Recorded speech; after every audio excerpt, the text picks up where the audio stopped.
ఇప్పుడు తప్పుడు ప్రచారం చేస్తున్నాడు. ఆ తప్పుడు ప్రచారం ఏంటి?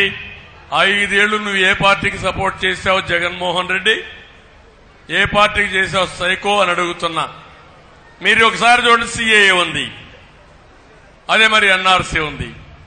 ఈ 2 బిల్లులు పార్లమెంట్లోకి వచ్చాయి. ఎవరు సపోర్ట్ చేశారు తమ్ముళ్ళు అని మిమ్మల్ని అడుగుతున్నా. చేశాడా లేదా అని అడుగుతున్నా. ఇక్కడ ఒక ఎంపీ ఉన్నాడు, ఈరోజు ఇక్కడ ఎంపీగా పోటీ చేశాడు, ఒక నక్క జిత్తుల ఏటు. ఆయనే సంతకం పెట్టాడా లేదా? ఆయనే రాజ్యసభలో మాట్లాడా లేదా?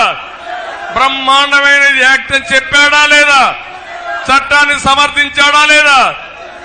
ఇప్పుడు ఇక్కడికి వచ్చి ముస్లింస్ అంతా మీకు అన్యాయం జరిగిపోతా ఉంది అని నాటకాలు ఆడుతున్నారు తమ్ముళ్ళు. ఈ విషయం మీరు గుర్తుపెట్టుకోవాలి.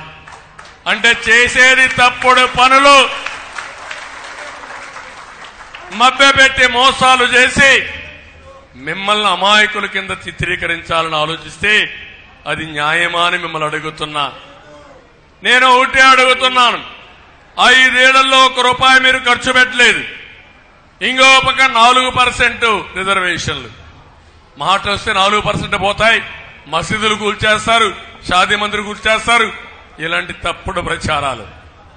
నేను మసీదులు కట్టించాను, అవునా కాదా? నువ్వు ఒక మసీదు కట్టావా? నువ్వు కాబట్టి మసీదులు కట్టించిన నేను నా పరిపాలనలో మళ్ళా మసీదులు కూల్తాయా తమ్ముళ్ళు అని అడుగుతున్నా. ఇంకో పక్క మీరు చూడండి, 2014 నుంచి 4% రిజర్వేషన్ సుప్రీంకోర్టులో ఉంది.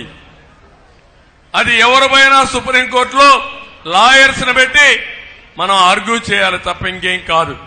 ఆ రోజు నేను ఇక్కడుండే మీ నాయకుడు అజీజ్, ఈయన్ని అప్పుడు మేయర్ గా ఉన్నాడు, వీళ్ళందరినీ పెట్టి మీకు ఎంతమంది లాయర్లు కావాలని ఇస్తానని లాయర్లు పెట్టి సుప్రీంకోర్టులో వాదించిన పార్టీ మీకోసం తెలుగుదేశం పార్టీ.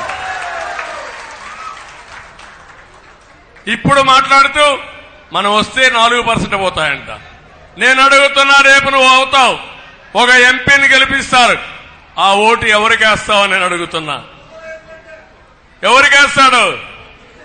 బీజేపీకే కదా, ఎన్డీఏకే కదా. నేను పోతే మీకోసం పనిచేస్తా, మీ అభివృద్ధి కోసం, సంక్షేమం